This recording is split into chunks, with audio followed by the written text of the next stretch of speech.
We share. Oh, take a ride with me.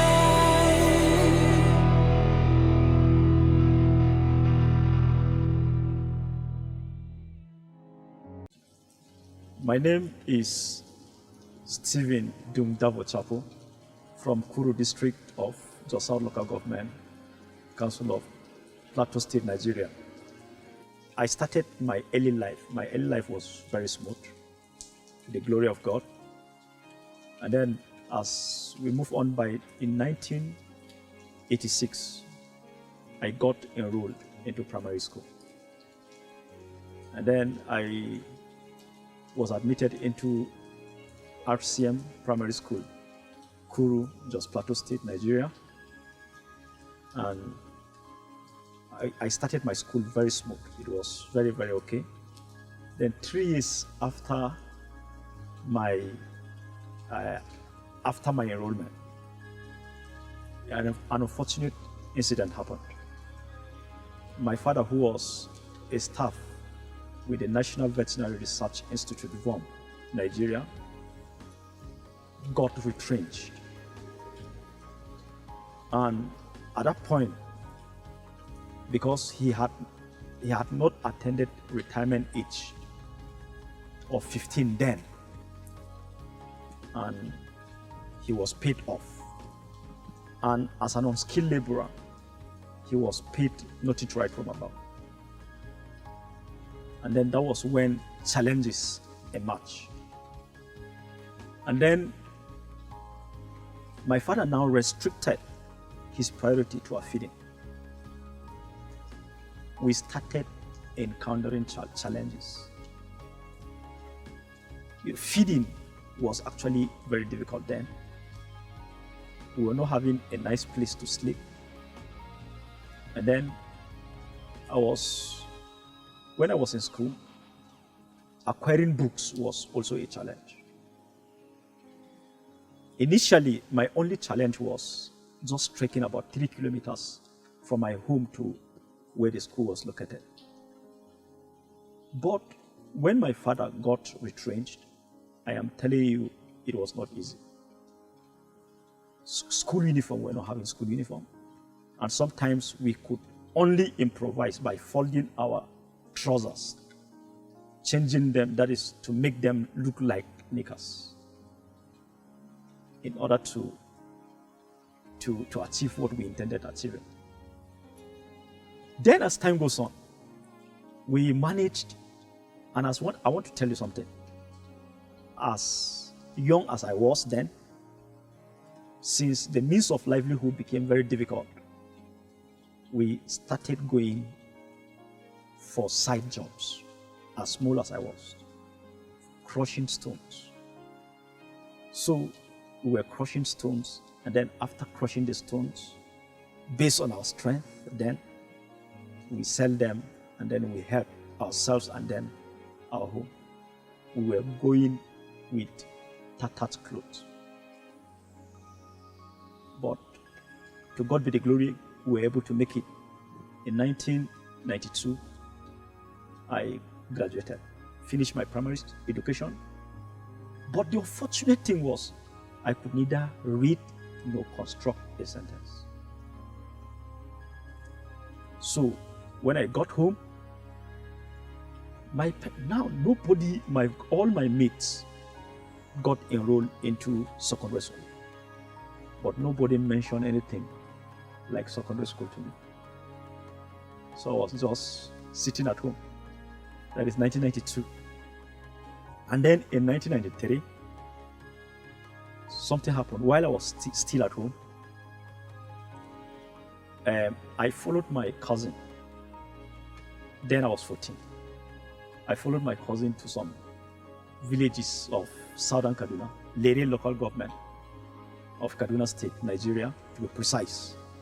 And then some villages of Yarkaswa to go and work for large-scale farmers over there. So on arrival, something happened that really broke my heart. My cousin, whom took me there, he told me that I should wait for him in one village that I have never been. It was the first time I left my state. I traveled out of my state. So he told me to wait for him, and then he left me with his friends that they were going to the next village in order to search for a job. So unfortunately for me, I waited for him. I couldn't see him. He abandoned me there. Fortunate for me, some women who were very close to my village were also there. So they got me involved that I should work with them. And I'm very, very sure it's because of my strength. I could not measure my strength with them. So they thought that as a result of that, I won't be able to measure up. So they abandoned me there. So thank God for those women. We started working together. And the job specification was maize harvesting. We harvest maize and then gather the maize in one place. So that was what we do. We'll be given a very large portion of land. We stayed there for about a month. It was November 1993. Then, after that, something happened. We were paid. And then when we were paid, I was very excited to have realized the highest amount in my life. I can't remember to be precise, but it wasn't up to 500 naira then. I don't think it was up to 500 naira. And that was what happened. So we came home, barely 2 weeks to Christmas. And then I started thinking, what am I going to use this money for? Now a thought came to me. I knew that my father was not working, and then acquiring Christmas clothes won't be possible. So I now said, okay, let me use the money. Note that we were having some clothes left that we could manage. So what happened was, I used the money. I bought a pair of clothes for myself and shoes. And then our last born, I also bought clothes for him and shoes for him. And then the one that was next to me, because I came from a family of 9, 2 people are behind me. So the one next to me, I bought shoe for him. And then I bought shoe for my mother too. So on arriving home, when my siblings saw those things, they felt as if they won a lottery. They were very excited. But my father wept. My father cried because he had thought that I was too small to have done that. And then he attributed it to his loss of job. So that was how it went. But something happened. To God be the glory, my father was going for side jobs. He was a carpenter. And then he gathered some money and then sent me to school. He sent me to trade school, Kuru, Plateau State, Jos, Nigeria. And then the school, because I could not read, so instead of taking me to JS1, I was taken to pre-trade. Pre means so that like pre-secondary education, where they had to coach me on how to read and write. And that really helped me a lot. And then by 1994, I was in JS1. And that was how we struggled. But I want to tell you, despite that, it was not easy. I was often sent home for non-payment of school fees. My first school fees in that school was 45 naira. Then. And it was very, very difficult. So sometimes at that point, I will go for side jobs. Any job that I could do then. Like I can go to farm for people. And then they will pay me based on what I'll be able to do. Because I was not strong enough. And any money they give me, I give some to my mother. And then I also support my education with some. So, and that was how we struggled. even at that point, having school uniforms, sometimes I could remember my seniors were always sending me home for wearing the wrong uniform. There was a cloth that I was wearing that resembles the school uniform, but it was not exactly as the school uniform. And I was not wearing that for fancy, because of lack. So that was how we struggled. And 1997, it was the school is from JS1 to JS3. So I finished from there, and then I got enrolled. I got admission into Government Science School, Jos, Nigeria. And I started very well through the help of my elder sister, who happens to be our firstborn, and one of my brothers. Moving to that school became possible because they helped me. So when I got to the school, everybody knows science school with us. The motto of the school is discipline and hard work. So I was exposed to another life. So my school fees, there was no specific place that I was relying on that my school fees would be coming from. So I was having real challenge with paying my school fees. So I started living. Sometimes I would go to tin mining sites to serve as laborer.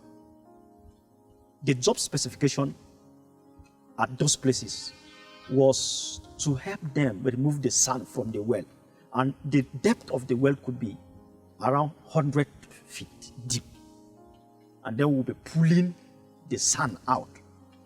And sometimes when we pull it out, and sometimes they even ask us to go.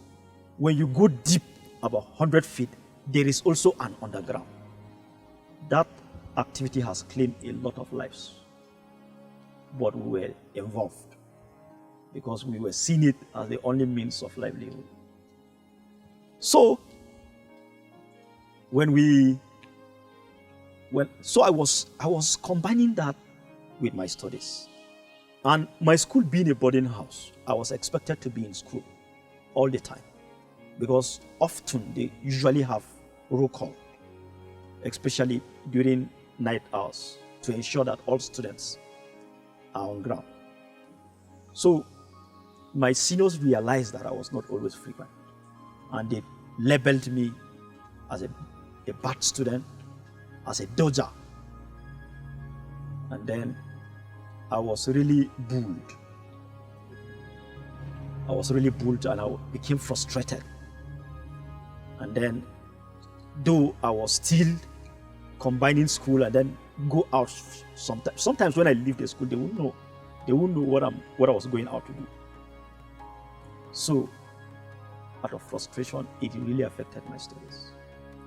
And honestly, I couldn't make it, so I was asked to change environment. So when I changed my environment, I came back home. I was sitting at home. But my brother, God helped me. God really helped me because I was a very loyal child, very obedient. I was also hardworking. And what also helped me is that I was always involved in church's activities. As I am from a Catholic family, so I was a member of the Young Catholic Students, a member of the Catholic Youth Organization, and then a member of the choir. So that kept me in check. So I was just sitting at home. My farm work, because my parents were only peasant farmers. So just my farm work and the church activities. And I was also being nice to my uncle. I was helping my uncle a lot. So when I was helping my uncle now took me to a school because my uncle then was working with the National Veterinary Research Institute too. So he got me enrolled into their staff secondary school. That is the MVRI staff secondary school. So I started from SS1. And at that point, my uncle took responsibility of my school fees. So my only challenge then was sometimes I usually trek from Trade Center with about 4 to 5 kilometers. And then go and then come back. But I was not having any challenge then. I was very, very happy. Now, prior to my finishing, we had a slight family problem. And then, which my uncle now refused to continue with the payment, the funding of my education. So, thank God, and I was about writing my West African Senior School Certificate examination. And then my uncle refused to pay. So I was wondering what to do. So it so happened that my in-law, as God could make it, he helped me to register. And that was how I was able to write the exams. Then I finished the secondary school in 2001.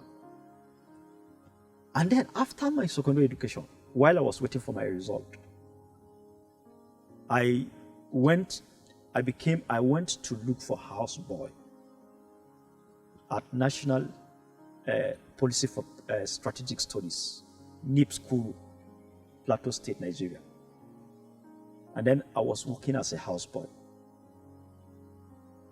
So as a houseboy, my job specification was I was expected to render laundry services. Not that there was a washing machine. It was manual. It was manually done. So sometimes they will gather heap of clothes for me. I will wash and the back of my hand will peel. And that was how I was doing it. And then I was also would wash cars and sweep the surrounding, and then to also wash the toilets. That was what I was doing. And I was doing it happily. So after some time, I left when my result was ready. Even when my result came out, I was having some deficiencies. But the result I was having could only give me a college of education or polytechnic. And then I now decided to go to college of education because I was encouraged, I was asked to go to college of education because securing a job after the NC, National Certificate in Education, might not be difficult for me. So I ended up securing admission with Plateau State College of Education, Gindri, Nigeria. And then I started. Then it so happened that I was still a very hard worker. I was assisting my uncle before securing the admission. I do wash his clothes. I was running his errands. I was just being nice. God help me. So after then, when my uncle now, God touched his heart, and then he now resumed taking responsibility for my NC education. So at that point, I did not encounter any stress. But my uncle had health challenges. He had already retired then. So it was his pension that he was using to settle my school bills. So it so happened that when he was sick, he was just praying to God that God should help him so that he would be able to support me. Even as soon as he finished supporting me, he wouldn't mind if God would take his life. But my brother, I want to tell you that the day I finished my NC program, he had already given me money for project. The day I wrote my final examination, the following day he died. So that was how it went. But after that, in 2006, I got a job with Unity Private School, Huru, Jos, Nigeria. That was the same school I did my teaching practice exercise. So the proprietor of the school called me and asked me to come and work in the school. So I started working in the school. My first salary was 6,000 naira. And then I worked there for 9 years. Now, myself and my immediate younger brother, though we were in the stress together, but my immediate younger brother left to go and stay with our elder sister because he was suspecting that staying at home with us could be detrimental to his education.